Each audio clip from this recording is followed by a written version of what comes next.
Welcome to QK news. ముందుగా headlines చూద్దాం. నిర్వాసితులకు 300 కోట్ల పరిహారం పంపిణీ, పునరావాస ప్రక్రియ వేగవంతం చేస్తామని హామీ. ప్రతి కుటుంబానికి ప్రభుత్వం అండగా ఉంటుందన్న సీఎం. వెలిగొండతో సాగు త్రాగునీటి సమస్యలకు పరిష్కారమన్న వ్యాఖ్య. ఫార్మాసిటీ రద్దుతో పరిశ్రమలకు నష్టమన్న కేటీఆర్. యువత ఉపాధి అవకాశాలు దెబ్బతిన్నాయని ఆరోపణ. రియల్ ఎస్టేట్ కోసమే నిర్ణయం తీసుకున్నారని విమర్శ. పారిశ్రామిక విధానంపై స్పష్టత ఇవ్వాలని ప్రభుత్వానికి డిమాండ్. అందరికీ ఒకటే హాస్టల్ వ్యవస్థ ఉండాలన్న పవన్ కళ్యాణ్. కులాలకు అతీతంగా ఒకే హాస్టల్ విధానం ఉండాలని సూచన. విద్యార్థుల్లో సమానత్వం ఐక్యత పెరగాలని పవన్ అభిప్రాయం. సమాన అవకాశాలు కల్పించడం ప్రభుత్వ బాధ్యత అన్న వ్యాఖ్య. ప్రత్యేక ఓటర్ సవరణపై అపోహలు సృష్టిస్తున్నారని ఆరోపణ. అక్రమ ఓట్ల తొలగింపు ఎన్నికల సంఘ బాధ్యత అని వ్యాఖ్య. భారత పౌరులకు మాత్రమే ఓటు హక్కు ఉంటుందని స్పష్టం. తప్పుడు ప్రచారాలను ప్రజలు నమ్మవద్దని పిలుపు.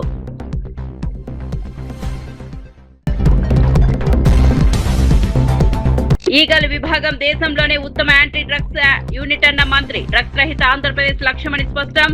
కొత్త వెబ్సైట్ ప్రారంభించిన హోంమంత్రి అనిత. యువతలో అవగాహన కార్యక్రమాలు విస్తరిస్తామని హామీ. వివరాల్లోకి వెళ్తే డిప్యూటీ సీఎం పవన్ కళ్యాణ్ విద్యార్థుల మధ్య సమానత్వం పెంపొందించేలా కీలక వ్యాఖ్యలు చేశారు.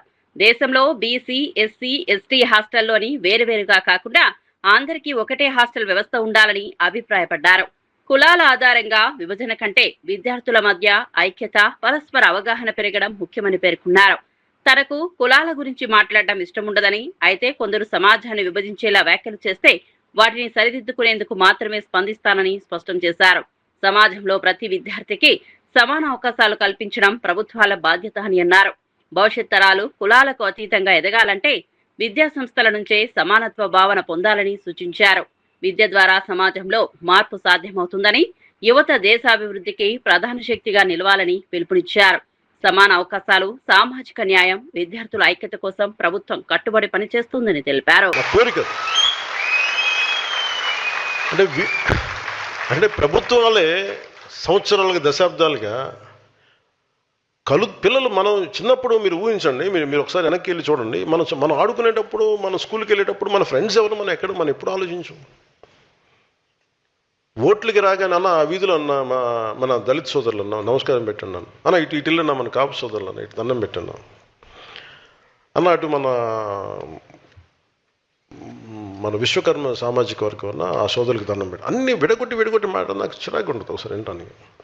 అదే నేను కులాలను బేస్ చేసుకుని నేను లేను. మేము రాజకీయం అంతా అలాగే నడుస్తే నాకు తెలియదు. కానీ ఎవరో ఒకళ్ళు ఎక్కడో చోట ప్రయత్నం అయితే మొదలు పెట్టాలి. ఒకసారి మనం మాట్లాడుతున్నప్పుడు కులాల్ని కలపడానికి తప్ప విడగొట్టడానికి అయితే నేను చేయను. ఎందుకంటే నేనేమంటానంటే ఎవరి కాస్ట్ ఐడెంటిటీ నేను మార్చలేను, నాకు తెలుసు అది. మార్కాపురం జిల్లా వెలిగొండ ప్రాజెక్టు ప్రాంతాన్ని ముఖ్యమంత్రి నారా చంద్రబాబు నాయుడు సందర్శించారు. ప్రాజెక్టు కారణంగా నిర్వాసితులైన కుటుంబాలకు 300 కోట్ల పరిహారాన్ని పంపిణీ చేశారు. పునరావాస కార్యక్రమాలను వేగంగా పూర్తి చేస్తామని హామీ ఇచ్చారు. అభివృద్ధి పనుల వల్ల ఇబ్బందులు ఎదుర్కొంటున్న ప్రతి కుటుంబానికి ప్రభుత్వం అండగా ఉంటుందని పేర్కొన్నారు. నిర్వాసితుల సమస్యలను పరిష్కరించడం ప్రభుత్వ ప్రాధాన్యత అని తెలిపారు. అధికారులు పునరావాస ప్రక్రియను పారదర్శకంగా పూర్తి చేయాలని ఆదేశించారు. అభివృద్ధి, ప్రజల సంక్షేమం రెండింటికి సమాన ప్రాధాన్యం ఇస్తామని చెప్పారు. వెలిగొండ ప్రాజెక్టు పూర్తయితే సాగునీరు, త్రాగునీటి సమస్యలకు శాశ్వత పరిష్కారం లభిస్తుందని ముఖ్యమంత్రి పేర్కొన్నారు. సొరంగాల్లో తవ్విన మట్టిని కూడా తీయలేదు, లైనింగ్ పనులు పూర్తి కాలేదు, ఫీడర్ కాలువ పరిస్థితి అధ్వానంగా తయారైంది. అన్నింటికంటే టనల్ 2లో బోరి రెక్కపోయింది, మెషిన్ రెక్కపోయింది. అది కూడా తీయకుండా ఇనాగరేట్ చేశారు. అంటే ఎంత భయంకరమైన పరిస్థితి మీరు గుర్తుపెట్టుకోవాలి.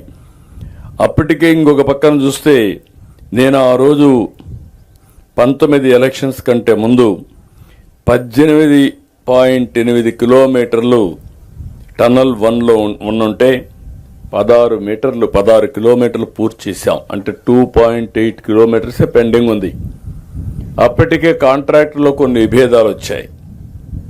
అప్పటికే చేయకపోతే అందరినీ పిలిపించి కోర్టు పోతే కూడా చెప్పి సమన్వయం చేసి పనులన్నీ కూడా ట్రాక్లో పెడితే అక్కడి నుంచి వీళ్ళు చేసిన పని చాలా దుర్మార్గంగా చేసే పరిస్థితికి వచ్చారు. ఏది ఏమైనా మీకు ఒక్కటే కోరుతున్నాం, ఈరోజు 7,225 మంది నిర్వాసితులున్నారు. ఒకరిద్దరు కాదు, ఇది ఒక పెద్ద నెంబర్. ప్రతి ఒక్కరి వెనకాన ఒక విషాద గాథ ఉంటుంది. ఏదో మీ ఊర్లో ఉన్నారు, తరతరాలుగా ఉన్నారు, 1 ఎకరా 2 ఎకరాలు 3 ఎకరాల భూమి ఉంది, ఒక గేదెలు 2 3 పట్టుకున్నారు, పిల్లల్ని చదివించుకొని బతుకుతున్నారు. అలాంటప్పుడు ఉన్న పళంగా మీరు వేరే ఊరికి పోవాలి. ఎంతున్నా వేరే ఊరు అన్నప్పుడు మీలో కూడా కొన్ని సందేహాలు ఉంటాయి. ఏంటి మనం పోవాలన్నా, ఇన్నేళ్లున్నాం అనే బాధ కూడా ఉంటుంది. అలాంటి సమయంలో ఈ ప్రాజెక్టు వల్ల దగ్గర కొన్ని లక్షల మంది 4-5 జిల్లాల్లో బాగుపడతారు. వాళ్ళు బాగుపడినప్పుడు ఆనందంగా ఉంటారు. కానీ నష్టపోయిన రైతాంగం కూడా ఆనందంగా ఉండేట్టుగా చేయడం ప్రభుత్వాల ప్రధాన బాధ్యత. నేను ఈ విషయం పదే చెప్తున్నా. మీరు ఒక్కసారి చూస్తే నేను హైదరాబాద్లో ఎయిర్పోర్ట్ కట్టాను. 5,000 ఎకరాలు తీసుకున్నాను.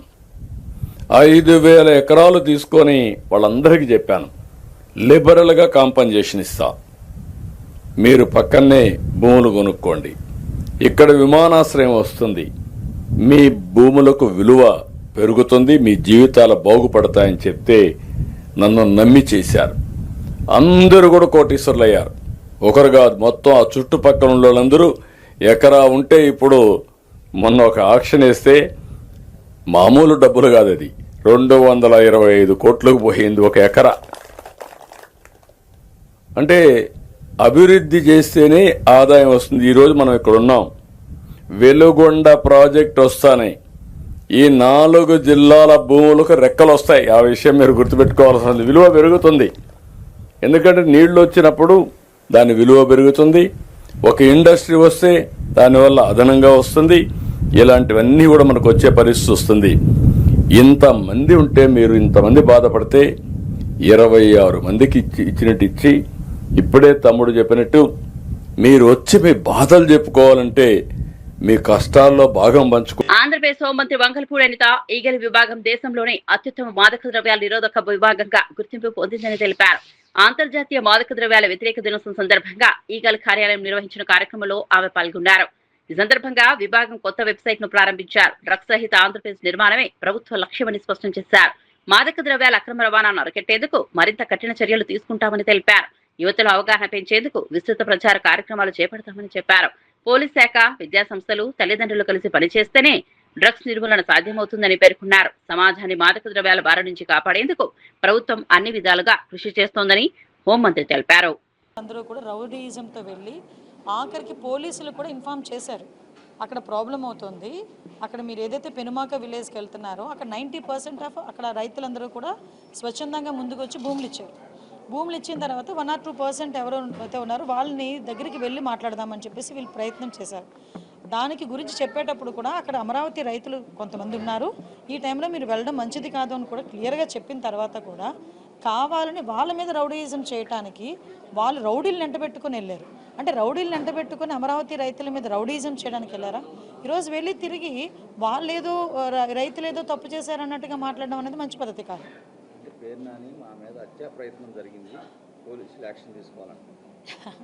అంటే విషయం ఏంటంటే అసలు ఏం జరిగింది అనేది డిపార్ట్మెంట్ చాలా క్లియర్గా వాళ్ళ దగ్గర పిక్చర్స్తో సైతం ఉన్నాయి. ఈ వెనకాతలు వెళ్ళిన వాళ్ళు ఎంతమంది రౌడీ షీటర్లు ఉన్నారో కూడా అందులో కూడా తెలిసింది, క్లియర్గా ఉంది అందులోని. వాట్ ఎవర్ ఇట్, వాళ్ళు కంప్లైంట్ ఇచ్చారు కదా, ఎంక్వైరీ చేస్తాము. యాక్చువల్గా అమరావతి ఈరోజు శరవేగంగా ముందుకెళ్తుందండి. అమరావతి అన్నది, అమరావతి రాజధాని అన్నది ప్రజల కలల రాజధాని. అటువంటి రాజధాని ఈరోజు ప్రపంచంలో నెంబర్ 1 పొజిషన్లో నిల్చోబెట్టడానికి గౌరవ ముఖ్యమంత్రి గారు రోజు ప్రయత్నం చేస్తున్నారు. రోజు ప్రయత్నమే కదా, కష్టపడుతున్నాం. ఈరోజు ప్రతి ఒక్కరు కూడా కష్టపడుతున్నాం, అధికారులు కానీ ఇటు ప్రజాప్రతినిధులుగా మెయిన్ కానీ అందరం కూడా అమరావతి 2027 నాటికి పూర్తి కావాలి అని చెప్పి ఒక దృఢ నిశ్చయంతో మేము పనిచేస్తూ ఉంటే దాన్ని డిస్టర్బ్ చేయడానికి వెళ్ళడం తప్పించి ఈ రోజు వరకు ఆ రోజు అమరావతి రాజధానికి వాళ్ళే కదా ఒప్పుకున్నారు. తర్వాత వీళ్ళు 3 రాజధానులు అన్నారు, ఇంటికి పంపించారు ప్రజలు. మళ్ళీ ఈరోజు వచ్చి మావిగాని అంటున్నారు. మరి ఏ మొహం పెట్టుకుని ఈరోజు అమరావతి రైతుల దగ్గరికి వెళ్ళి వాళ్ళు ఏదో పరామర్శ చేస్తారు? నేను ఒకటే చెప్తున్నాను, అమరావతి పూర్తి అయిపోతే వీళ్ళకి కనీసం ఆ సీట్లు కూడా ఉండవు, ఆ మనుగడ కూడా ఉండదు అనే ఒకే ఒక ఉద్దేశంతో వాళ్ళ భయంతో ఈరోజు అమరావతిని డిస్టర్బ్ చేయడానికి రౌడీ మూకలను తీసుకుని వెళ్ళిన సందర్భం తప్పించి అంతకుమించి ఏమీ కాదు. వీళ్ళు కంప్లైంట్ చేశారు కాబట్టి మేము సమగ్రంగా విచారణ చేస్తాం. యాజ్ అ హోమ్ మినిస్టర్గా డిపార్ట్మెంట్ వాళ్ళని కూడా ఇందాక నేను ఇన్ఫర్మేషన్ కూడా అడిగి తీసుకున్నాను. ఇక్కడ ఎవరు ముందు ప్రొవోక్ చేశారు, ఎవరు దాడులు చేశారు అన్నీ కూడా క్లియర్గానే ఉంటాయి. కాబట్టి అందులో ఏది దాచేది అయితే ఇది ఎస్, ఒక కానిస్టేబుల్కి కూడా గాయాలైనవి.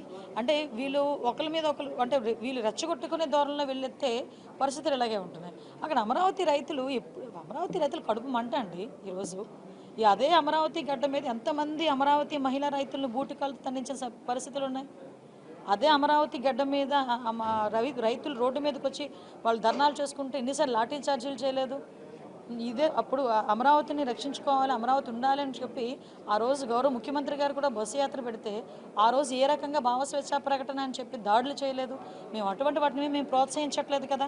ఈరోజు మీరు వచ్చారు, మేము క్లియర్గా చెప్పాము వద్దు అని చెప్పాము, పోలీస్ డిపార్ట్మెంట్ వాళ్ళు చెప్పారని చెప్పారు. మీరు కొంచెం సహకరించాలి. కాదు, మీరు రౌడీజం చేయడానికే, దాడి చేయడానికే, అమరావతి మీద బురద చల్లడానికే వెళ్ళారు.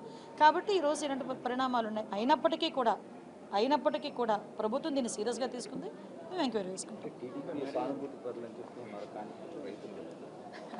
ఈరోజు 164 సీట్లు తీసుకున్నామండి మేము ఎన్డీఏ కూటమి సభ్యులు. 164 నియోజకవర్గాల్లోని కూటమి ఎమ్మెల్యేలే గెలుచున్నారు. మ్యాక్సిమం అన్ని చోట్ల టీడీపీ కార్యకర్తలు, జనసేన కార్యకర్తలు ఉంటారు. పబ్లిక్ ఉంటారు, అందరూ ఉంటారు. అందరూ ఓట్లేసి గెలిపించిన వాళ్ళే కదా.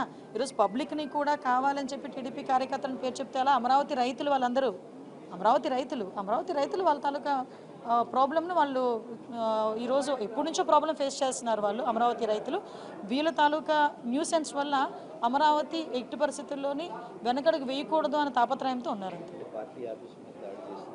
మీరు అందులో మీకు ఇంకా అదే చెప్పడం మర్చిపోయాను. పార్టీ ఆఫీస్ మీద దాడి చేసిన వాళ్ళు కూడా అప్పుడు తెలుగుదేశం పార్టీ ఆఫీస్ మీదకి వచ్చి రౌడీ మూకలు ఎవరైతే దాడి చేశారో వాళ్ళందరూ కూడా ఈరోజు నేను దగ్గర వీడియోస్ కూడా ఉన్నాయి నా దగ్గర. వాళ్ళందరూ ఈ కార్ల చుట్టూ ఉన్న వాళ్ళే, వాళ్ళందరూ ఇప్పుడు వెళ్ళిన ఆ బృందంలో ఉన్న వాళ్ళే. మరి అది వైఎస్ఆర్సీపీ బృందమో వైఎస్ఆర్సీపీ రౌడీ బృందమో నాకైతే అర్థం కావట్లేదు. ప్రభుత్వ సంక్షేమ కార్యక్రమాల్లో భాగంగా ఎమ్మెల్యే రాధాకృష్ణ ముఖ్యమంత్రి సహాయ నిధి కింద 95 మంది లబ్ధిదారులకు 52.73 లక్షల విలువైన చెక్కులను పంపిణీ చేశారు. వైద్య చికిత్సలు మరియు అత్యవసర అవసరాల కోసం ఈ ఆర్థిక సాయం అందజేసినట్లు తెలిపారు. అర్హులైన ప్రతి ఒక్కరికి ప్రభుత్వ సహాయం అందేలా చర్యలు తీసుకుంటున్నామని పేర్కొన్నారు. ప్రజలు ఇబ్బందులు ఎదుర్కొంటున్నప్పుడు ముఖ్యమంత్రి సహాయ నిధి ఎంతో ఉపయోగపడుతుందని అన్నారు. పేద మధ్యతరగతి కుటుంబాలకు ఈ పథకం ఆర్థిక భరోసా కల్పిస్తోందని చెప్పారు. ప్రజాప్రతినిధులు, అధికారులు, లబ్ధిదారులు కార్యక్రమంలో పాల్గొన్నారు. ప్రభుత్వం ప్రజల సంక్షేమానికి కట్టుబడి పనిచేస్తోందని ఎమ్మెల్యే స్పష్టం చేశారు. పెద్ద ఎత్తున ముఖ్యమంత్రి సహాయ నిధి నుంచి నిధులు మంజూరు చేయడం జరుగుతుంది. దాని ద్వారా మన నియోజకవర్గంలో ఇప్పటి వరకు దాదాపు 1186 మందికి 8,82,51,774 రూపాయలు ఈ రోజు వరకు కూడా ఇవ్వడం జరిగింది. అంటే 24 నెలల్లో దాదాపు 9 కోట్ల రూపాయలు సీఎంఆర్ఎఫ్ నిధుల్ని మన ఒక్క తణుకు నియోజకవర్గంలో 1100 పైగా కుటుంబాలకి మంజూరు చేయడం జరిగింది. ఈ ప్రభుత్వం పేదల పట్ల, దిగువ మధ్యతరగతి ప్రజల పట్ల ఉన్నటువంటి చిత్తశుద్ధి. మనోభావాలు తిరుమలలో మాత్రమే కాకుండా అయోధ్యలో కూడా దెబ్బతిన్నాయని అన్నారు. యూపీ ప్రభుత్వం అవినీతికి పాల్పడిన వారిపై చర్యలు తీసుకుంటే ఆ విషయం కూడా స్పందించాలని కోరారు. సనాతన ధర్మం గురించి మాట్లాడే నాయకులు అన్ని ఆలయాల విషయంలో ఒకే విధమైన వైఖరి అవలంబించాలని సూచించారు. అయోధ్య ఘటనపై మాట్లాడకపోతే రాజకీయ కారణాలతో మౌనం పాటిస్తున్నారనే అభిప్రాయం ప్రజల్లో ఏర్పడుతుందని అన్నారు. ప్రజా జీవితంలో ఒకే ప్రమాణాలు పాటించడం అవసరమని, భక్తుల విశ్వాసాలకు సంబంధించిన అంశాల్లో రాజకీయాలకు అతీతంగా వ్యవహరించాలని రామకృష్ణ పిలుపునిచ్చారు. కళ్యాణ్ గారు అయితే ఆయన నేరుగా తిరుమల కొండకు పాదయాత్ర కూడా చేశాడు. మరి అంత పెద్ద ఎత్తున అపవిత్రమైందని చెప్పి మీరు ప్రచారం చేసి తర్వాత మీరు ఏం చేశారు అది ప్రజలకు వదిలిపెడదాం. మరి ఇవాళ అయోధ్యలో స్పష్టంగా ప్రజల మనోభావాలు, భక్తుల మనోభావాలు దెబ్బతీసే పద్ధతుల్లో అక్కడ ఉంటున్న వారు 100 కోట్ల రూపాయలని కూడా వారు దుర్వినియోగం చేస్తే, వారు సొంతానికి వాడుకుంటే, చివరికి ఉత్తరప్రదేశ్ ప్రభుత్వం కూడా వాళ్ళపైన కేసు పెట్టి 8 మందిని అరెస్ట్ చేస్తే, మరి మన ముఖ్యమంత్రి చంద్రబాబు నాయుడు గారు భక్తుల మనోభావాల గురించి ఏం మాట్లాడడంలే. అంటే తిరుపతి వెంకటేశ్వర స్వామి భక్తులు ఒక రకము, రాముడు భక్తులు ఇంకో రకమా అని నేను అడుగుతా ఉన్నాను. మరి అయోధ్య రాముని భక్తులు దేశమంతటా వారు విరాళాలు ఇస్తే ఆ విరాళాన్ని కూడా దోచుకుని తింటే, లూట్ చేస్తే, మీరు కనీసం ఇంతవరకు ఒక స్టేట్మెంట్ కూడా ఇవ్వరు. మరి సనాతని కళ్యాణ్ గారేమో మరి ఆయన అసలే మాట్లాడడంలే. మరి దేశానికి చెప్తాడు, అన్ని రాష్ట్రాలకు పోవాలి, దేశమంతా జరుగుతుంది, మరి ప్రజల మనోభావాలు, సనాతనవాదము, అన్యాంబిగ్యూస్ ఇది అని చెప్పి నువ్వెందుకు మాట్లాడవు? కాబట్టి ఏమంటే ముఖ్యమంత్రి చంద్రబాబు నాయుడు గారు దీనిపైన మాట్లాడాలని డిమాండ్ చేస్తా ఉన్నా. అదేవిధంగా సనాతని కళ్యాణ్ గారు అమరావతి నుంచి అయోధ్యకు భక్తుల మనోభావాలు దెబ్బతిన్నాయి కాబట్టి ఆయన పాదయాత్ర చేయాలి. పాదయాత్ర చేసి ఈ పాప పరిహారం జరిగేటట్టు చేయాలి. నువ్వు లడ్డులో కల్తీ జరిగితే అంత చేసిన వాడివి, మరి ఇక్కడ 100 కోట్ల రూపాయలు దోచుకుంటే, స్వామి పేరు చెప్పుకొని ప్రజలతో డబ్బులు వసూలు చేసి దోచుకుంటే దానిపై నువ్వు మాట్లాడవు. దీన్ని తీవ్రంగా తప్పుపడతా ఉన్నాం, ఖండిస్తా ఉన్నాం. వారిద్దరు కూడా ముఖ్యమంత్రి చంద్రబాబు నాయుడు గారు, ఉప ముఖ్యమంత్రి పవన్ కళ్యాణ్ గారు ఇద్దరు కూడా స్పందించాలి. మీరు స్పందించకపోతే ఖచ్చితంగా నేను చెప్పగలను, మీరు ఎన్డీఏలో భాగస్వాములు కాబట్టి నరేంద్ర మోడీకి, ఆదిత్యనాథ్కి ఊడిగం చేయడానికి మీరు మాట్లాడడం లేదని చెప్పాల్సి ఉంటుంది. కాబట్టి మీరు నిష్పక్షపాతంగా ఉంటే ఖచ్చితంగా దీనిపైన స్పందించాలని సిపిఐ తరఫున డిమాండ్ చేస్తాం. రామాయపట్నం పోర్టు అంశంపై మాజీ మంత్రి కాకాని గోవర్ధన్ రెడ్డి కూటమి ప్రభుత్వంపై తీవ్ర ఆరోపణలు చేశారు. పోర్టు నిర్మాణాలను పూర్తి చేస్తున్నామని ప్రభుత్వం చెబుతున్న మాటలు వాస్తవం కాదని అన్నారు. ప్రైవేటీకరణ పేరుతో పోర్టులను కొందరు ప్రయోజనాల కోసం ఉపయోగించాలనే ప్రయత్నం జరుగుతోందని ఆరోపించారు. వైఎస్ జగన్ హయాంలో ప్రారంభమైన అభివృద్ధి కార్యక్రమాలకు గుర్తింపు రాకుండానే చేయడమే ప్రభుత్వ లక్ష్యమని విమర్శించారు. ప్రజల ఆస్తులను ప్రైవేట్ సంస్థలకు అప్పగించడం వల్ల రాష్ట్ర ప్రయోజనాలు దెబ్బతింటాయని పేర్కొన్నారు. పోర్టుల అభివృద్ధి పేరుతో తీసుకుంటున్న నిర్ణయాలపై ప్రభుత్వం పూర్తి పారదర్శకత పాటించాలని డిమాండ్ చేశారు. రాష్ట్ర అభివృద్ధికి అవసరమైన కీలక ప్రాజెక్టులను రాజకీయ కోణంలో చూడకుండా ప్రజల ప్రయోజనాలను దృష్టిలో ఉంచుకుని ముందుకు తీసుకెళ్లాలని సూచించారు. ఈ అంశంపై ప్రభుత్వం స్పష్టమైన వివరణ ఇవ్వాలని డిమాండ్ చేశారు. ఆయన రామాయపట్నం కానీ, మూలపేట కానీ, మచిలీపట్నం కానీ ఈ 3 పోర్టులకు సంబంధించి కూడా ఆయన అభివృద్ధిని వేగవంతం చేయాలనేటువంటి ఒక నిర్ణయం తీసుకోవడం జరిగింది. అయితే ఈరోజు రామాయపట్నం ఏదైతే ఉందో మొట్టమొదటిగా దాన్ని స్వాహా చేయడానికి ఈ కూటమి ప్రభుత్వం చంద్రబాబు నాయుడు రకరకాలైనటువంటి విషయాలను తెర మీదకి తీసుకొచ్చి ఏదో ఒక విధంగా రామాయపట్నం పోర్టు ప్రైవేటైజ్ చేయాలనేటువంటి ఒక దుర్మార్గమైనటువంటి కార్యక్రమానికి ఈరోజు శ్రీకారం చుట్టడం జరిగింది.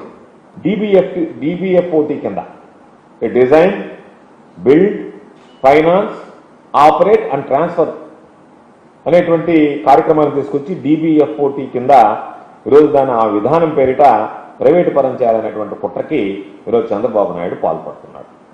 ఇప్పటికే దాదాపుగా మనం చూసాం, నెల్లూరు జిల్లాకు సంబంధించి దశాబ్దాల కళ మత్స్యకారుల కోరిక, ఈ ప్రాంత మత్స్యకారుల కోరిక ఫిషింగ్ హార్బర్ కావాలని చెప్పి అది జగన్మోహన్ రెడ్డి గారి ద్వారా సాకారమైంది. జగన్మోహన్ రెడ్డి గారి ద్వారా సాకారమైనటువంటి జువలదిన్న ఫిషింగ్ హార్బర్ని ఇప్పటికే దాన్ని ప్రైవేటు పరం చేయడానికి చంద్రబాబు నాయుడు పౌరు కథపం జరిపింది. అందులో కొంత భాగం సాగర్ డిఫెన్స్ కూడా కట్టబెట్టడం జరిగింది. రాష్ట్రంలో బ్లూ ఎకానమీ అభివృద్ధి చేయాలనేటువంటి దిశగా అడుగులు వేశాడు.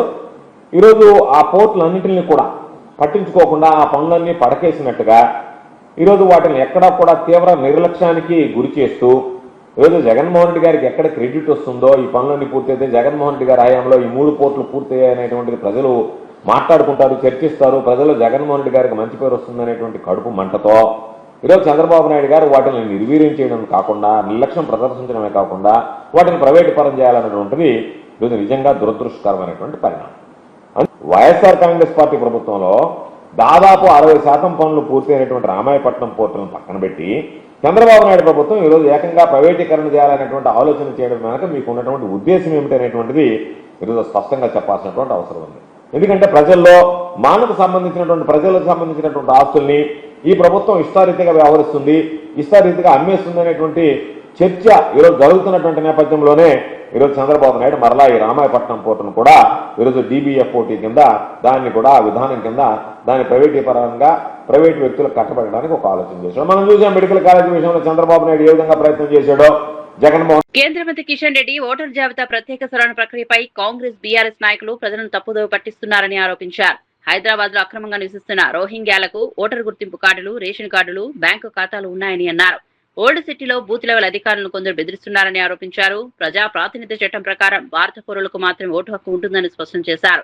ఓటర్ జాబితా సమగ్ర సవరణను ఎట్టి పరిస్థితుల్లోనూ అడ్డుకోలేరని పేర్కొన్నారు. అక్రమ ఓట్లను తొలగించి పారదర్శక ఎన్నికల వ్యవస్థను బలోపేతం చేయడం ఎన్నికల సంఘం బాధ్యత అని అన్నారు. ప్రజలు తప్పుడు ప్రచారాలు నమ్మవద్దని కిషన్ రెడ్డి పిలుపునిచ్చారు.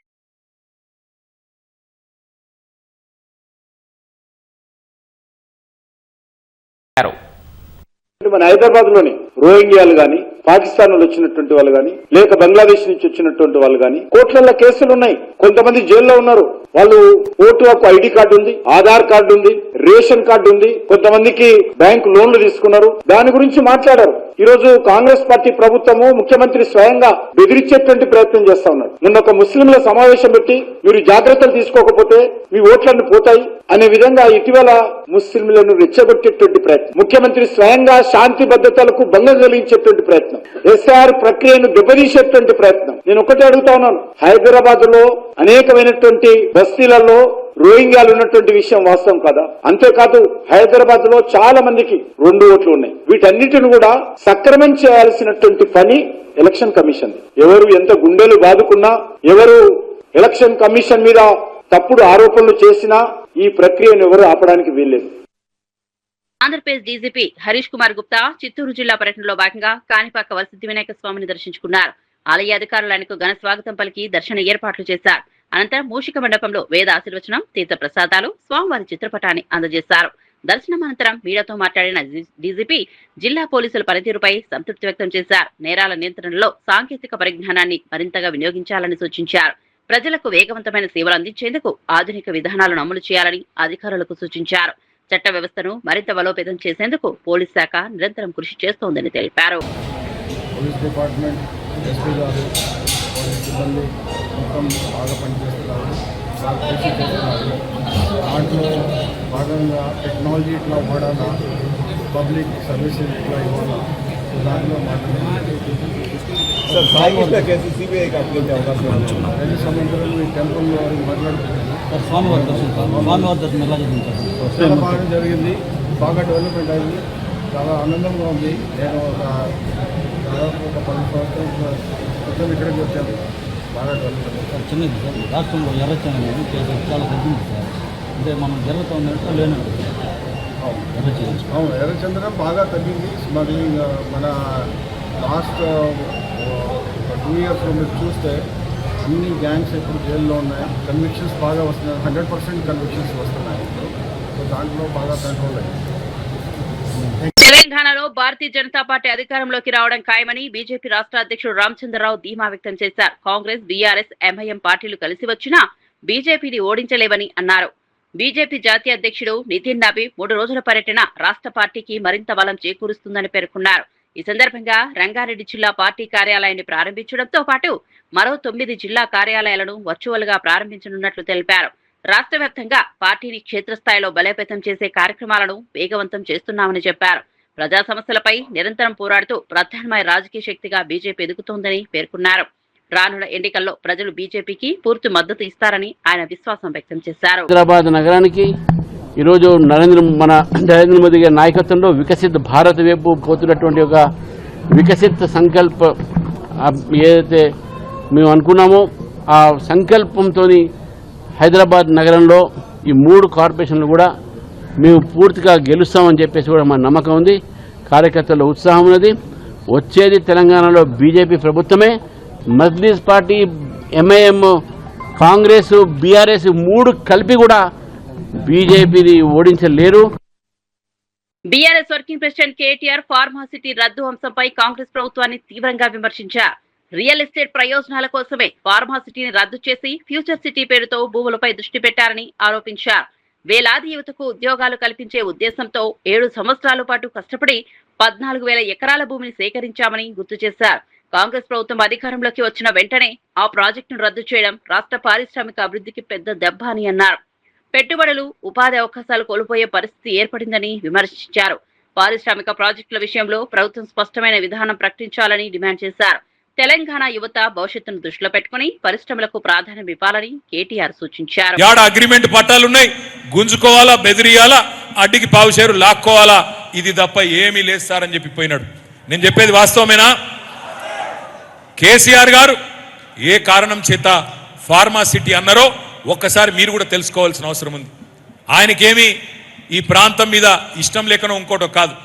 ఈ ప్రాంతం మీద ఇష్టంతోనే ఇక్కడ బ్రహ్మాండంగా మన పిల్లలకు కొలువులు రావాలని ప్రపంచంలోనే అతిపెద్ద ఫార్మా క్లస్టర్, అది కూడా ఎందుకు వచ్చింది ఆలోచన మనకు చరిత్ర కూడా కొంత తెలవాలి. ఒకనాడు హైదరాబాద్లో IDPL అనే సంస్థ, Indian drugs and pharmaceuticals limited అనే సంస్థని 1950 ఆ ప్రాంతంలో కేంద్ర ప్రభుత్వం ఏర్పాటు చేసింది. ఆ తర్వాత అందులోకెళ్ళి కొంతమంది సైంటిస్టులు బయటకు వచ్చి డాక్టర్ రెడ్డీస్ అని, హెట్రో అని, అరబిందో అని రకరకాల ఫార్మా కంపెనీలు పెట్టినారు. తద్వారా హైదరాబాద్ అనేది బ్రహ్మాండంగా భారతదేశానికే, ముఖ్యంగా ఈ ఫార్మస్యూటికల్స్ విషయంలో, ఔషధాల విషయంలో ఒక అగ్రశ్రేణి నగరంగా, ఒక రాజధానిగా ఎదిగింది.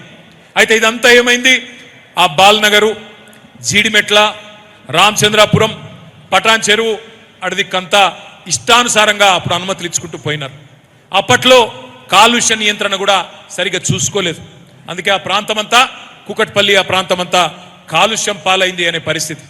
ఎల్బీ నగర్లో కూడా ఒక కంపెనీ ఉంటుండే, ఆ కంపెనీకి వెళ్ళి కూడా కాలుష్యం వస్తుందని చెప్పి బాధపడుతుండే.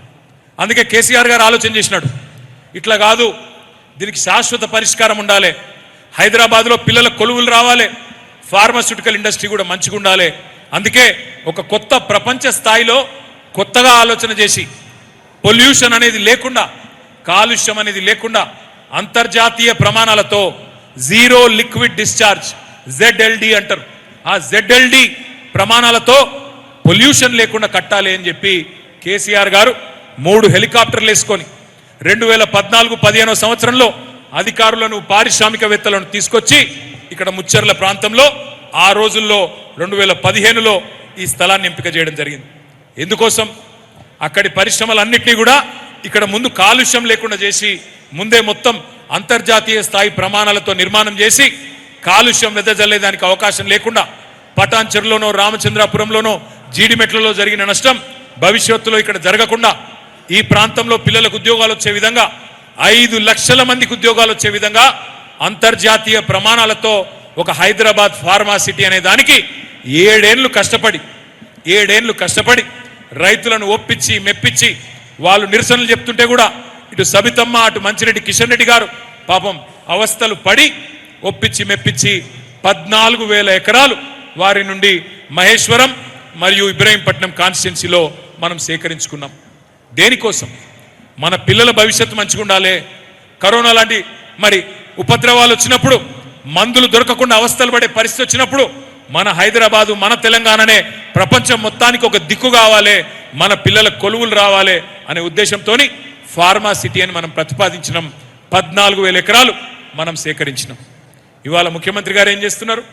మొత్తం ఇక్కడికి వచ్చి అధికారంలోకి రాగానే ఫార్మా సిటీ రద్దు. అమరావతిలో జరిగిన దాడుల ఘటనపై మాజీ మంత్రి పేర్ని నాని తీవ్ర ఆగ్రహం వ్యక్తం చేశారు. అమరావతిలో జరుగుతున్న పరిణామాలు బయటకు రాకుండా చేయాలనే ఉద్దేశంతోనే దాడులు జరిగాయని ఆరోపించారు. తమపై దాడి చేసిన వారిపై హత్యాయత్నం కేసులు నమోదు చేయాలని, వాహనాలను ధ్వంసం చేసిన వారిపై కఠిన చర్యలు తీసుకోవాలని డిమాండ్ చేశారు. ఈ ఘటనలో తీవ్రంగా గాయపడిన హెడ్ కానిస్టేబుల్ పరిస్థితి విషమంగా ఉందని ఆందోళన వ్యక్తం చేశారు. చట్టాన్ని అమలు చేయాల్సిన ప్రభుత్వం దాడులకు పాల్పడిన వారిని రక్షించకుండా నిక్షిప్తపాతంగా విచారణ జరిపించాలని కోరారు. ప్రజాస్వామ్యంలో హింసకు స్థానం లేదని, రాజకీయ విభేదాలను చట్టబద్ధ మార్గాల్లోనే పరిష్కరించాలని అన్నారు. ఘటనపై పూర్తిస్థాయి దర్యాప్తు చేసి బాధ్యులపై కఠిన చర్యలు తీసుకుంటేనే ప్రజలకు న్యాయం జరుగుతుందని అన్నారు. నమోదు చేయాలి, వాహనాలు ధ్వంసం చేసినటువంటి వ్యక్తుల్ని చర్యలు తీసుకోవాలి. అలాగే పోలీసు కానిస్టేబుల్ గారు, హెడ్ కానిస్టేబుల్ గారు, వారు తలకాయ పగిలి అపస్మారక స్థితిలో ఇవాళ సీరియస్ గా ఉన్నటువంటి ఆయన మీద ఎవరైతే దాడి చేశారో వారి మీద కూడా గట్టిగా చర్యలు తీసుకోవాలి అని చెప్పని. నిర్వాసితులకు 300 కోట్ల పరిహారం పంపిణీ, పునరావాస ప్రక్రియ వేగవంతం చేస్తామని హామీ, ప్రతి కుటుంబానికి ప్రభుత్వం అండగా ఉంటుందన్న సీఎం. వెలిగొండతో సాగు, త్రాగునీటి సమస్యలకు పరిష్కారమన్న వ్యాఖ్య. ఫార్మాసిటీ రద్దుతో పరిశ్రమలకు నష్టమన్న కేటీఆర్. యువత ఉపాధి అవకాశాలు దెబ్బతిన్నాయని ఆరోపణ.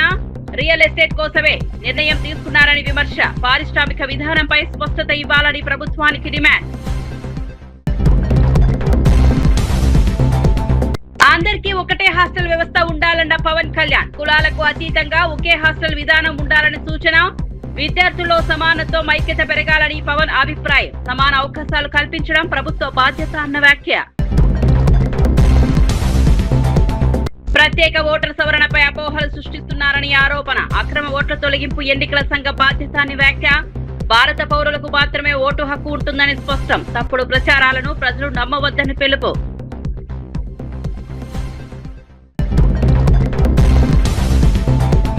ఈగల్ విభాగం దేశంలోనే ఉత్తమ యాంటీ డ్రగ్స్ యూనిట్ అన్న మంత్రి. డ్రగ్స్ రహిత ఆంధ్రప్రదేశ్ లక్ష్యమని స్పష్టం. కొత్త వెబ్సైట్ ప్రారంభించిన హోంమంత్రి అనిత. యువతలో అవగాహన కార్యక్రమాలు విస్తరిస్తామని హామీ.